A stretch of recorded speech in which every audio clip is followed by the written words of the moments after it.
친구들 샬롬 샬롬. 우리 친구들 건강하게 잘 지냈나요? 날씨가 많이 더워졌죠.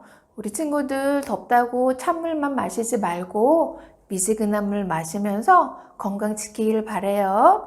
우리 친구들 나중에 건강한 모습으로 얼굴 보면서 함께 예배해요. 네, 이 시간에는 사도신경 찬양으로 예배를 시작하겠습니다.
우리 친구들 모두 자리에서 일어나서 기쁜 마음으로 하나님 찬양하겠습니다.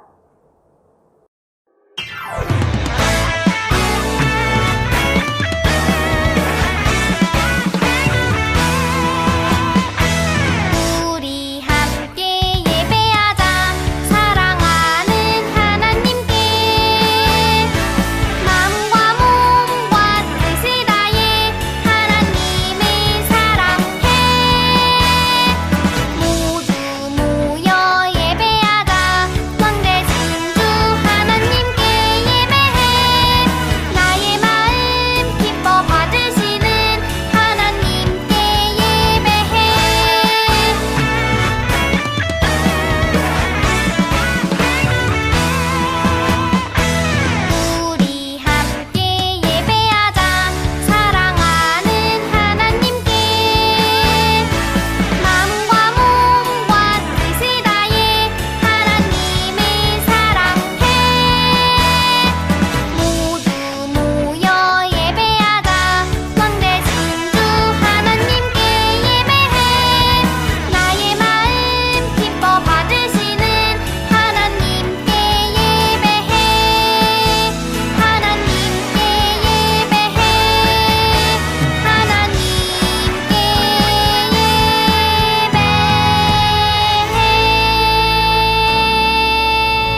이제 7월달 말씀 암송 찬양을 하겠습니다.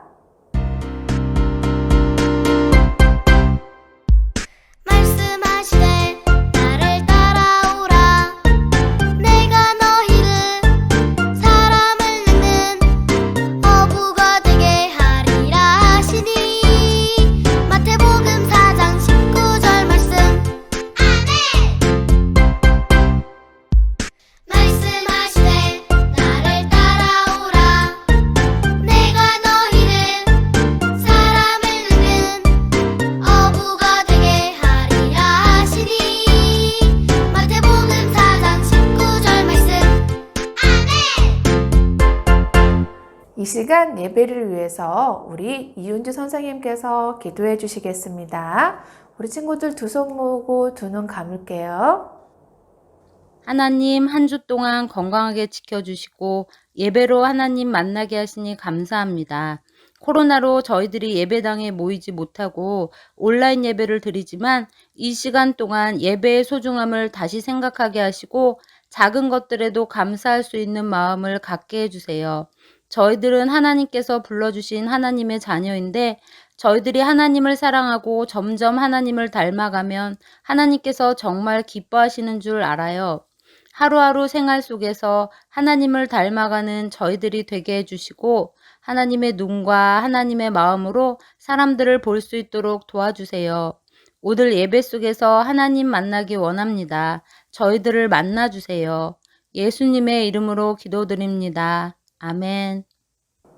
이 시간 목사님과 함께 드릴 말씀의 제목은 고난 중에 찬양하는 바울과 실라입니다. 오늘 말씀 목사님이 읽어볼게요. 한밤중에 바울과 실라가 기도하고 하나님을 찬송하며 죄수들이 듣더라.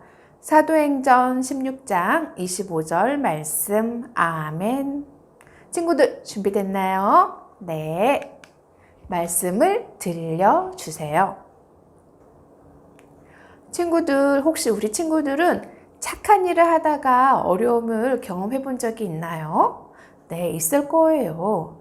나는 좋은 마음을 가지고 도와주려고 했지만 상대방은 내 마음을 몰라주고 내 도움을 거절할 때도 있어요. 그럴 때는 참 당황스럽죠. 예수님의 제자였던 바울과 실라는요, 하나님의 마음, 사랑을 가지고 복음을 전하는 예수님의 제자들이었어요.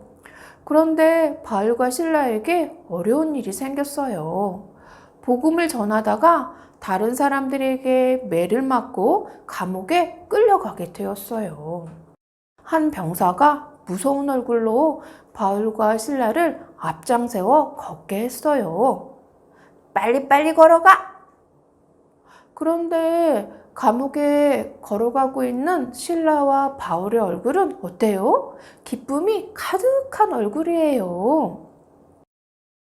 감옥에 도착하자 병사는 바울과 실라가 도망가지 못하도록 쇠사슬로 꽁꽁 묶었어요. 바울과 실라는 단지 다른 사람들에게 예수님의 복음을 전하였을 뿐인데요. 이처럼 모든 사람들이 하나님의 사랑, 예수님의 복음을 다 환영하지는 않는답니다. 복음을 전하다가 감옥에 갇힌 바울과 실라는 그럼에도 기뻤어요. 왜냐하면 예수님 때문에 겪는 고난이었기 때문에 하나도 슬프지도 힘들지도 않았어요. 죄수들을 지키던 간수는 감옥문 앞을 단단히 지켜야 했어요. 이 감옥에 갇힌 이상 아무도 도망가지 못해. 감히 예수가 왕이라고 전하다니. 그런데 밤이 깊어졌어요. 바울과 실라는 감옥에서 하나님께 기도하고 하나님을 찬송하기 시작했어요. 왕이신 나의 하나님, 내가 주를 높이고. 이처럼 찬양하는 바울과 실라의 목소리를 다른 죄수들도 들었어요. 오, 정말 평화로운 노랫소리야. 그래, 오랜만에 가져보는 평화야. 그런데 갑자기 평화스럽던 감옥에 지진이 일어났어요. 땅이 흔들흔들. 감옥 문이 활짝 열렸어요. 사람들을 묶고 있던 쇠사슬도 헐렁헐렁 모두 풀어졌어요. 감옥 문이 열렸네? 쇠사슬도 풀렸어. 잠을 자고 있던 간수가 깜짝 놀랐어요. 이게 어떻게 된 일이지? 죄수들이 모두 도망가면 어떡하지? 큰일인걸? 간수는 죄수들이 모두 도망갔을 거라고 생각했어요. 이제 나는 죽은 목숨이구나. 이 모든 책임을 내가 져야 해. 간수는 자신의 몸을 스스로 헤아려고 했어요. 그런데 바로 그때 저쪽 어두운 데서 바울과 실라가 큰 소리로 말했어요. 당신 몸을 스스로 해하지 마세요. 우리가 여기 있답니다. 도망가지 않았어요. 간수는 바울과 실라의 목소리를 듣고 깜짝 놀랐어요. 간수는 허겁지겁 등불을 들고 바울과 실라가 있는 곳으로 달려갔어요. 정말로 바울과 실라가 도망가지 않았어요. 간수는 깜짝 놀랐어요. 아니, 이럴 수가? 정말 도망가지 않았군요. 그럼요, 우리는 도망가지 않아요. 그래요. 이곳에도 복음을 들어야 할 사람들이 있답니다. 그러자 갑자기 간수가 바울과 실라 앞에 엎드리면서 말했어요. 선생님들, 내가 어떻게 해야 구원을 받을 수 있을까요? 바울과 실라는 기쁜 목소리로 말했어요. 예수 그리스도를 믿으세요. 그리하면 당신과 당신 집에 있는 모든 가족과 친척들이 구원을 받을 수 있답니다. 그렇군요. 예수님을 믿겠어요. 저뿐만 아니라 우리 가족들에게도 복음을 들려주세요. 친구들, 놀라운 일이 일어난 거예요. 예수님을 왕으로 전한다고 화를 냈던 간수가 이제는 예수님을 믿는 사람으로 바뀐 거예요. 간수는 바울과 실라를 자기 집으로 데리고 갔어요. 그리고 자신의 가족들에게도 예수님의 복음을 전해달라고 말했어요. 왜냐하면 자신의 가족과 친척도 예수님의 복음을 듣고 믿고 구원을 받아야 하니까요. 바울은 간수의 가족들에게 예수님의 복음을 전했어요. 예수님은 하나님의 아들이시랍니다. 우리의 죄를 위해서 십자가에 죽으셨지만 하나님께서 예수님을 3일 만에 다시 살리셨답니다. 이 예수님을 믿으면 죄를 용서받고 구원을 받을 수 있어요. 그러자 예수님의 복음을 듣고 있던 간수의 가족들이 예수님의 복음을 믿고 모두가 다 세례를 받았어요. 와, 하나님의 구원이 그 집에 임한 거예요, 우리 친구들. 친구들, 우리 하나님께서는요, 고난 가운데 기도하고 찬양하는 바울과 실라를 통해서 놀라운 일을 이루신 거예요. 그것은 간수와 또 간수의 가족과 친척들도 예수님을 믿고 구원을 받게 하신 거랍니다. 우리 친구들도 힘든 일을 경험할 때 하나님께 기도하고 더욱 찬양해 보세요. 하나님께서는 우리 친구들을 통해서 놀라운 일을 행하실 거예요. 왜냐하면 우리 친구들은 예수님의 제자니까요. 우리 친구들 그렇게 할 수 있겠죠? 네, 함께 기도하겠습니다. 살아계신 하나님, 우리 친구들과 함께 기쁜 예배 드리게 하심을 감사해요. 바울과 실라가 착한 일, 복음을 전하다가 고난을 겪고 어려운 일을 겪었지만 기뻐하며 찬양함으로 하나님의 놀라운 일들을 이어가는 예수님의 제자가 되었던 것처럼 우리 친구들도 때로는 힘들고 어려운 일을 당할지라도 더욱더 기도하고 찬양함으로 예수님의 제자로서 하나님의 기뻐하시는 일들을 이루어갈 수 있는 귀한 사람이 될 수 있도록 도와주세요. 이 시간 함께하여 주심을 감사드리며 예수님의 이름으로 기도합니다. 아멘. 우리 친구들 이제 주기도문 찬양으로 예배를 마칠게요.